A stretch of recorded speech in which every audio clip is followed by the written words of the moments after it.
Hi friends, അസ്സലാമു അലൈക്കും. എല്ലാവർക്കും ആയിഷ സ്ട്രീം വേൾഡിലേക്ക് സ്വാഗതം. ഇന്ന് ഞാൻ വന്നിട്ടുള്ളത് ബ്ലാക്ക് ഫോറസ്റ്റ് കേക്കിൻ്റെ റെസിപ്പിയുമായിട്ടാണ്. ഓവൻ യൂസ് ചെയ്യാതെയാണ് ഞാൻ ഈ കേക്ക് ഉണ്ടാക്കുന്നത്. അപ്പോൾ നമുക്ക് ഓവൻ യൂസ് ചെയ്യാതെ എങ്ങനെയാണ് ഈ ബ്ലാക്ക് ഫോറസ്റ്റ് കേക്ക് ഉണ്ടാക്കുന്നത് എന്ന് നോക്കാം. കേക്ക് ഉണ്ടാക്കുവാനായിട്ട് ആദ്യം തന്നെ നമുക്ക് ഡ്രൈ ഇൻഗ്രീഡിയൻസ് എല്ലാം ഒന്ന് അരിച്ചെടുക്കാം. അതിനായി ഒരു അരിപ്പയിലേക്ക് 1 കപ്പ് മൈദ ഇട്ട് കൊടുക്കുന്നുണ്ട്. അതിലേക്ക് 1/4 cup cocoa powder, 1 tablespoon baking powder, 1/4 teaspoon baking സോഡയും ചേർത്ത് കൊടുത്തതിന് ശേഷം 3 തവണ അരിച്ചെടുക്കുക. 3 തവണ അരിച്ചെടുക്കുമ്പോഴാണ് ഈ പൗഡറുകളെല്ലാം നന്നായിട്ട് മിക്സായി കിട്ടുക. ഇപ്പോൾ ഞാൻ ഇതെല്ലാം ഒന്ന് നന്നായിട്ട് മിക്സ് ചെയ്തെടുത്തിട്ടുണ്ട്. ഇനി നമുക്കിതൊരു സൈഡിലേക്ക് മാറ്റി വെക്കാം. എന്നിട്ടൊരു ബൗളിലേക്ക് റൂം ടെമ്പറേച്ചറിലുള്ള 5 കോഴിമുട്ട പൊട്ടിച്ചൊഴിച്ച് കൊടുത്തതിന് ശേഷം ലോ സ്പീഡിലിട്ട് ഒന്ന് ബീറ്റ് ചെയ്തെടുക്കുക. എഗ്ഗ് ചെറുതായി ഒന്ന് ബീറ്റ് ചെയ്തതിന് ശേഷം ഈ എഗ്ഗിലേക്ക് 1/4 ടീസ്പൂൺ ഉപ്പ് ചേർത്ത് കൊടുത്ത് 3 മിനിറ്റ് നേരം ബീറ്റ് ചെയ്തെടുക്കുക. 3 മിനിറ്റിന് ശേഷം 1 ടീസ്പൂൺ വാനില എസൻസ് ചേർത്ത് കൊടുത്തതിന് ശേഷം ഹൈ സ്പീഡിലിട്ട് ബീറ്റ് ചെയ്തെടുക്കുക. എഗ്ഗ് നന്നായി ബീറ്റായി വന്നതിന് ശേഷം മാത്രമേ പഞ്ചസാര ചേർത്ത് കൊടുക്കാൻ പാടുള്ളൂ. എഗ്ഗ് നന്നായി ബീറ്റായി കിട്ടിയിട്ടുണ്ട്. ഈ സമയത്ത് 1 കപ്പ് പഞ്ചസാര പൊടിച്ചത് കുറേശ്ശെയായി ചേർത്ത് കൊടുത്തതിന് ശേഷം ബീറ്റ് ചെയ്തെടുക്കാം. പഞ്ചസാര നന്നായിട്ട് മെൽറ്റായി വന്നാൽ എഗ്ഗ് നല്ല ഫ്ലഫി ആയിട്ട് യെല്ലോ കളറൊക്കെ മാറിയിട്ട് ഇതുപോലെ ഓഫ് വൈറ്റ് കളറായിട്ട് വരും. ഇതുപോലെ എഗ്ഗ് നന്നായിട്ട് ബീറ്റായി വന്നാൽ 1/4 കപ്പ് സൺഫ്ലവർ ഓയിൽ ഒഴിച്ച് കൊടുത്ത് ബീറ്റ് ചെയ്തെടുക്കുക. ഓയിൽ ഒഴിച്ച് കൊടുത്തതിന് ശേഷം ഓവറായിട്ട് ബീറ്റ് ചെയ്യരുത്, എന്നാൽ ഒട്ടും ബീറ്റ് ചെയ്യാതെയും ഇരിക്കരുത്. ചിലർ പറയാറുണ്ട് കേക്കിൻ്റെ മുകളിൽ എണ്ണ തെളിഞ്ഞു നിൽക്കുന്നു എന്നും കയ്യിൽ ഓയിൽ പറ്റിപ്പിടിക്കുന്നു എന്നുമൊക്കെ. കേക്കിൻ്റെ മുകളിൽ ഓയിൽ തെളിഞ്ഞു നിൽക്കുന്നത് ഓയിൽ കറക്റ്റായിട്ട് ബീറ്റാവാത്തത് കൊണ്ടാണ്. ഇപ്പോൾ എഗ്ഗ് നന്നായി ബീറ്റായി കിട്ടിയിട്ടുണ്ട്. ഇനി നമുക്ക് ഡ്രൈ ഇൻഗ്രീഡിയൻസ് എല്ലാം കുറേശ്ശെയായി ചേർത്ത് കൊടുത്തതിന് ശേഷം മെല്ലെ ഫോൾഡ് ചെയ്തെടുക്കാം. ക്ലോക്ക് വൈസിൽ വേണം ഫോൾഡ് ചെയ്തെടുക്കാൻ. ഓവറായിട്ട് മിക്സ് ചെയ്യരുത്. ഈ കേക്ക് ബാറ്റർ നമുക്ക് നേരത്തെ ഗ്രീസ് ചെയ്ത് വെച്ച കേക്ക് ടിന്നിലേക്ക് ഒഴിച്ചു കൊടുക്കാം. ഇതുപോലെ റിബൺ കൺസിസ്റ്റൻസിയിലാണ് നമുക്ക് കേക്ക് ബാറ്റർ കിട്ടേണ്ടത്. കേക്ക് ടിന്നിൻ്റെ പകുതി മാത്രമേ ഈ ബാറ്റർ ഒഴിച്ചു കൊടുക്കാൻ പാടുള്ളൂ. ബാറ്റർ ഒഴിച്ചു കൊടുത്തതിന് ശേഷം ഇതുപോലെ നന്നായിട്ടൊന്ന് ടാപ്പ് ചെയ്തെടുക്കുക. എയർ ബബിൾസ് ഉണ്ടെങ്കിൽ പോകാനാണ് ഇങ്ങനെ ചെയ്യുന്നത്. ഇനി നമുക്ക് കേക്ക് ബേക്ക് ചെയ്യാനായിട്ട് ഒരു പാത്രം അടുപ്പത്ത് വെച്ച് അതിലൊരു റിങ് വെച്ചതിന് ശേഷം 10 മിനിറ്റ് ഈ പാത്രം പ്രീഹീറ്റ് ചെയ്തെടുക്കുക. അങ്ങനെ 10 മിനിറ്റ് പ്രീഹീറ്റ് ചെയ്ത പാത്രത്തിലേക്ക് ഈ കേക്ക് ടിൻ ഇറക്കി വെച്ചതിന് ശേഷം അടച്ച് വെച്ച് 40-45 മിനിറ്റ് ബേക്ക് ചെയ്തെടുക്കുക.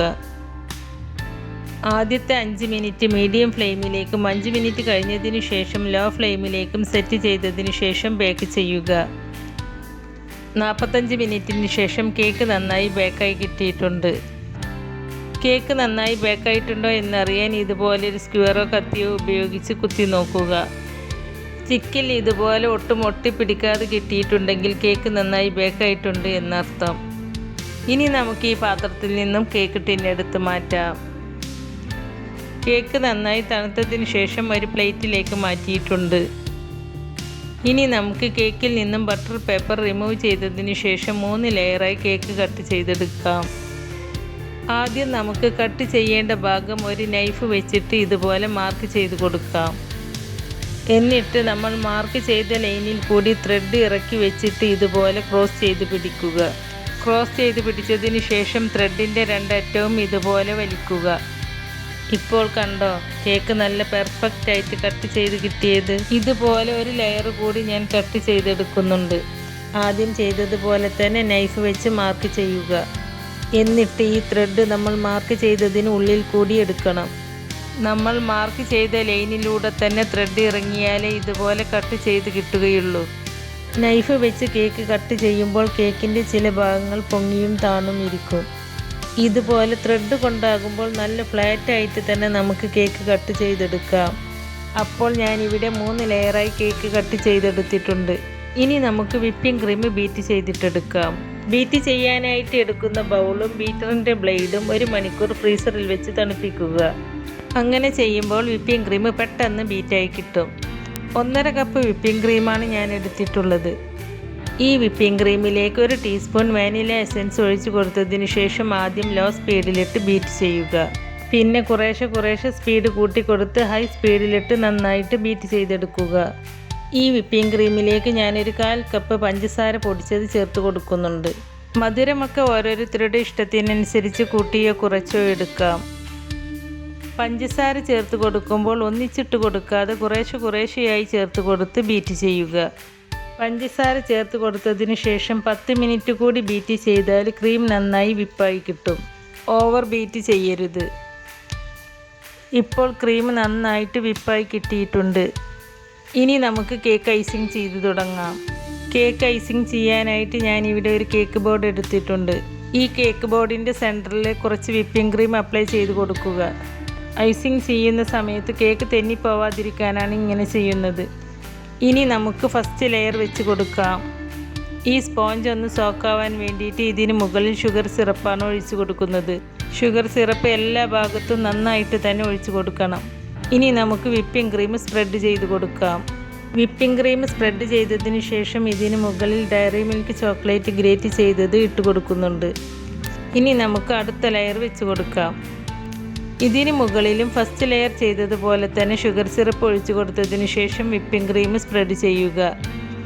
വിപ്പിംഗ് ക്രീം സ്പ്രെഡ് ചെയ്തതിന് ശേഷം ഗ്രേറ്റ് ചെയ്തെടുത്ത് ചോക്ലേറ്റ് ഇട്ട് കൊടുത്ത് അടുത്ത ലെയറും വെച്ച് കൊടുക്കുക. ഈ ലെയറിന് മുകളിലും ഷുഗർ സിറപ്പ് ഒഴിച്ചു കൊടുത്തതിന് ശേഷം വിപ്പിംഗ് ക്രീം വെച്ച് ഫുള്ളായിട്ട് കവർ ചെയ്തെടുക്കണം. ഇപ്പോൾ നമ്മുടെ കേക്കിൻ്റെ ക്രം കോട്ടിംഗ് കഴിഞ്ഞിട്ടുണ്ട്. ഇനി നമുക്ക് ഈ കേക്ക് 1/2 മണിക്കൂർ ഫ്രിഡ്ജിൽ വെച്ചിട്ട് തണുപ്പിച്ചിട്ടെടുക്കാം. 1/2 മണിക്കൂറിന് ശേഷം ഫ്രിഡ്ജിൽ നിന്നും കേക്ക് എടുത്ത് വിപ്പിംഗ് ക്രീം വെച്ച് ഒന്നുകൂടി ഫുള്ളായിട്ട് കവർ ചെയ്തിട്ടെടുക്കുക. ഇപ്പോൾ ഞാൻ ഈ കേക്ക് ഫുള്ളായിട്ട് വിപ്പിംഗ് ക്രീം വെച്ച് കവർ ചെയ്തെടുത്തിട്ടുണ്ട്. ഇനി നമുക്ക് ഈ കേക്കിൻ്റെ സൈഡിലൊക്കെ നേരത്തെ ഗ്രേറ്റ് ചെയ്തെടുത്ത ചോക്ലേറ്റ് വെച്ച് കൊടുക്കാം. ചോക്ലേറ്റ് ഗ്രേറ്റ് ചെയ്തതിന് ശേഷം 1/2 മണിക്കൂർ ഫ്രീസറിൽ വെക്കുക. ഫ്രീസറിൽ വെച്ചാൽ മാത്രമേ ചോക്ലേറ്റ് ഇതുപോലെ കേക്കിൽ വെച്ച് കൊടുക്കാൻ പറ്റുകയുള്ളൂ. ഫ്രീസറിൽ വെച്ചില്ലെങ്കിൽ ചോക്ലേറ്റ് മെൽറ്റായി കൈകളിൽ ഒട്ടിപ്പിടിക്കും. ഇപ്പോൾ കേക്കിൻ്റെ സൈഡിലൊക്കെ ഞാൻ ഇതുപോലെ ചോക്ലേറ്റ് വെച്ച് കൊടുത്തിട്ടുണ്ട്. ഇനി നമുക്ക് സ്റ്റാർ നോസിൽ വെച്ച് കേക്കിൻ്റെ മുകളിൽ ഇതുപോലെ ഡെക്കറേറ്റ് ചെയ്ത് കൊടുക്കാം. ഈ ഫ്ലവേഴ്സിൻ്റെ മുകളിൽ ഓരോ ചെറി ഫ്രൂട്ട്സ് കൂടി വെച്ച് കൊടുക്കുന്നുണ്ട്. ഇനി നമുക്ക് ഈ കേക്കിൻ്റെ താഴെ ഇതേ നോസിൽ വെച്ചിട്ട് ഇതുപോലെ ഒന്ന് ഡെക്കറേറ്റ് ചെയ്യുന്നുണ്ട്. കേക്കിൻ്റെ സെൻറ്ററിലും ചോക്ലേറ്റ് ഗ്രേറ്റ് ചെയ്തത് ഇട്ട് കൊടുക്കുന്നുണ്ട്. അങ്ങനെ നമ്മുടെ home made black forest cake ready ആയിട്ടുണ്ട്. ഇനി ഇതൊരു 2 മണിക്കൂറെങ്കിലും ഫ്രിഡ്ജിൽ വെക്കണം. എന്നാലേ ഷുഗർ സിറപ്പൊക്കെ കേക്കിൽ നല്ലോണം ഇറങ്ങി വരികയുള്ളൂ. അപ്പോഴാണ് കേക്കിന് കറക്റ്റ് ടേസ്റ്റ് കിട്ടുക. 2 മണിക്കൂറിന് ശേഷം നമുക്ക് ഈ കേക്ക് ഒന്ന് കട്ട് ചെയ്ത് നോക്കാം. ഒരുപാട് പേരുടെ റിക്വസ്റ്റ് ഉണ്ടായിരുന്നു കേക്ക് ഉണ്ടാക്കുന്നത് കുറച്ച് ഡീറ്റെയിൽ ആയിട്ട് തന്നെ പറഞ്ഞു തന്ന് ചെയ്യണമെന്ന്. അതുകൊണ്ടാണ് കേട്ടോ വീഡിയോ ഇത്ര ലെങ്തി ആയത്. ഈ വീഡിയോയിൽ ഉള്ളതുപോലെ ഫോളോ ചെയ്താൽ നിങ്ങൾക്കും ഉണ്ടാക്കാം വളരെ എളുപ്പത്തിൽ നല്ല ടേസ്റ്റി ആയിട്ടുള്ള ബ്ലാക്ക് ഫോറസ്റ്റ് കേക്ക്. അപ്പോൾ ഇതെല്ലാവരും ഒന്ന് ട്രൈ ചെയ്ത് നോക്കിയിട്ട് അതിൻ്റെ ഫീഡ്ബാക്ക് അറിയിക്കണേ. വീഡിയോ ഇഷ്ടപ്പെട്ടാൽ ലൈക്ക് ചെയ്യാനും ഫ്രണ്ട്സ് ആൻഡ് ഫാമിലിക്ക് ഷെയർ ചെയ്ത് കൊടുക്കാനും മറക്കരുത്. അതുപോലെ ആയിഷാസ് ഡ്രീം വേൾഡ് സബ്സ്ക്രൈബ് ചെയ്യാതെ കാണുന്നവരുണ്ടെങ്കിൽ ഒന്ന് സബ്സ്ക്രൈബ് ചെയ്തേക്കണേ. കൂടെ കാണുന്ന ബെല്ലൈക്കൺ എനേബിൾ ചെയ്ത് വെക്കാനും മറക്കരുത്. എങ്കിൽ മാത്രമേ പുതിയ റെസിപ്പീസ് അപ്ലോഡ് ചെയ്യുമ്പോൾ അതിൻ്റെ നോട്ടിഫിക്കേഷൻ നിങ്ങൾക്ക് കിട്ടുകയുള്ളൂ. ഇൻഷാ അല്ലാഹ് പുതിയ റെസിപ്പീസുമായി വീണ്ടും വരാം. Thank you.